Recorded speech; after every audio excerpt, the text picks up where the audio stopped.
Hello student, good morning. आज का हमारा जो विषय है संघवाद, और उससे कल हमने कुछ महत्वपूर्ण बिंदुओं के ऊपर अध्ययन किया था। और आज हम इससे कुछ अन्य महत्वपूर्ण जो प्रश्न हैं, जो आपके एग्ज़ाम की दृष्टि से भी काफ़ी इम्पोर्टेंट क्वेश्चन है, उनका अध्ययन करेंगे। तो उसमें सबसे पहला जो हमारा क्वेश्चन होगा, भारत की संघीय व्यवस्था में बेल्जियम से मिलती जुलती एक विशेषता और उसे अलग एक विशेषता का वर्णन कीजिए। तो इसके अंदर सबसे पहला यानी समान विशेषता है। इसके अंदर हम क्या कहेंगे, समानता क्या है। जिस प्रकार भारत के अंदर शक्तियों का विकेंद्रीकरण है, बंटवारा किया गया है, शक्तियाँ केंद्र तथा राज्यों के बीच में बांटी गई हैं, उसी प्रकार बेल्जियम के अंदर भी शक्तियों का बंटवारा किया गया है। सेकंड पॉइंट है भिन्न विशेषता। यहाँ पर क्या है, बेल्जियम की संघीय व्यवस्था में सभी राज्यों को समान अधिकार प्राप्त हैं। किसी राज्य के पास कोई विशेषाधिकार नहीं है। इसके विपरीत भारत की संघीय व्यवस्था में जम्मू और कश्मीर को अलग विशेषाधिकार प्राप्त हैं। इस राज्य का अपना अलग संविधान है। लेकिन यदि हम कहें कि जो धारा 370 था, उसको समाप्त करने के पश्चात भारत के अंदर भी इसे जो विशेषाधिकार वाला जो नियम था जम्मू कश्मीर को, उसको क्या कर दिया गया है, समाप्त कर दिया गया। अब इसके बाद है नेक्स्ट क्वेश्चन, शासन के संघीय और एकात्मक स्वरूप में क्या मुख्य मुख्य अंतर हैं, इसे उदाहरण के माध्यम से स्पष्ट कीजिए। वैसे जिस प्रकार हमने डेफिनेशन के अंदर इसके अंदर पढ़ा था, संघीय व्यवस्था, भारत में संघीय और एकात्मक स्वरूप। संघीय क्या का मतलब है कि शक्तियों का बंटवारा किया गया है, लेकिन एकात्मक रूप का मतलब भारत के अंदर एकात्मक रूप कैसे है, तो हम यहाँ पर कह सकते हैं कि भारत में शक्तियों का तो बंटवारा किया गया है, लेकिन अंतिम निर्णय लेने की शक्ति केंद्र सरकार के पास है, या जो ज़्यादा महत्वपूर्ण विषय हैं वो विषय केंद्र सरकार के पास है।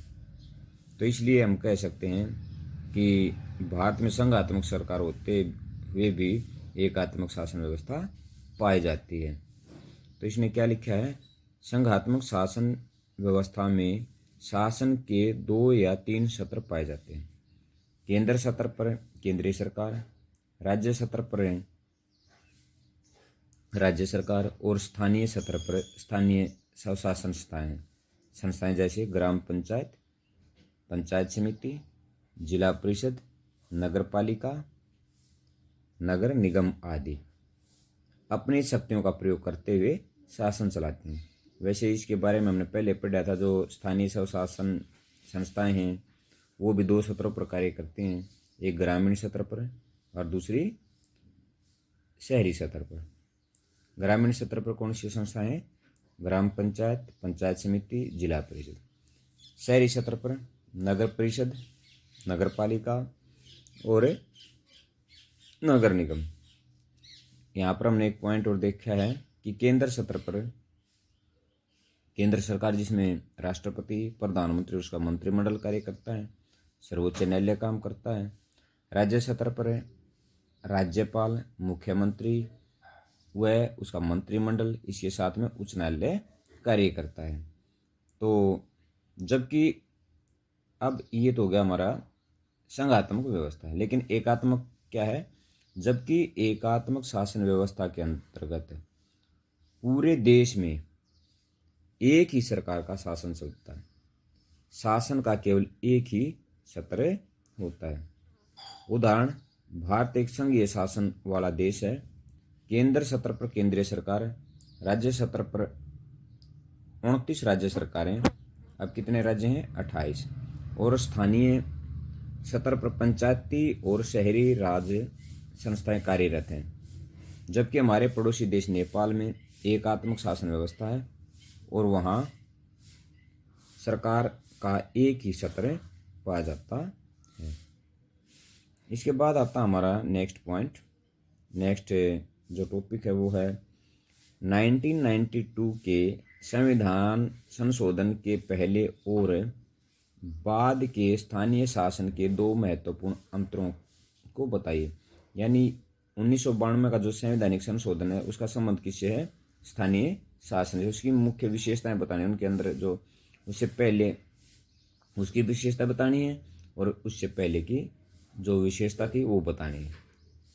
तो इसके अंदर हम कह सकते हैं कि जब 1992 के अंदर जो संवैधानिक संशोधन हुआ था उसका संबंध था पंचायती राज संस्थाओं से या स्थानीय स्वशासन संस्थाओं से इनका प्रमुख इसका संबंध था। लेकिन यानी इसकी विशेषताएं क्या हैं कि नियमित समय पर चुनाव होते हैं, यानी 5 वर्ष के पश्चात, हर 5 वर्ष के पश्चात इन संस्थाओं के चुनाव होते हैं। इससे पहले क्या था? इससे पहले जो चुनाव का जो समय था वो निर्धारित नहीं था। कभी चुनाव 5 साल, कभी 2 साल, कभी 10 साल के उपरांत चुनाव करवाए जाते थे। तो यदि एक बार किसी संस्था या पंचायती व्यवस्था को या इस संस्था को क्या स्थगित या भंग कर दिया जाता था तो यह नहीं पता कि कितने वर्ष के पश्चात उनका चुनाव हो। तो प्रमुख अंतर यही हैं दो। तो 1992 से पहले भारत में 2 सत्र यानी केंद्र और राज्य संघीय शासन व्यवस्था थी, लेकिन 1992 के में 3 सत्र यानी केंद्र, राज्य और स्थानीय संघीय शासन व्यवस्था लागू कर दी गई। अतः स्थानीय शासन को शासन का रूप बना दिया गया। तो यहाँ पर सबसे पहले जो इम्पोर्टेंट रूप है क्या है? जो तीसरा सत्र है स्थानीय शासन, उसको संवैधानिक दर्जा प्राप्त नहीं था। 1992 से पहले स्थानीय शासन को संवैधानिक दर्जा प्राप्त नहीं था, लेकिन 1992 के बाद इसे संवैधानिक दर्जा प्राप्त हो गया। ये भी लिख सकते हैं इसके अंदर। नंबर 2, 1992 से पहले स्थानीय शासन संस्थाओं के चुनाव समय पर करवाना अनिवार्य नहीं था, लेकिन 1992 के बाद इन संस्थाओं के चुनाव समय पर करवाना अनिवार्य कर दिया। तो आज के लिए इतना ही काफ़ी है। बाकी के जो इसके जो पॉइंट्स होंगे वो कल करेंगे। धन्यवाद। आपका दिन मंगलमय हो।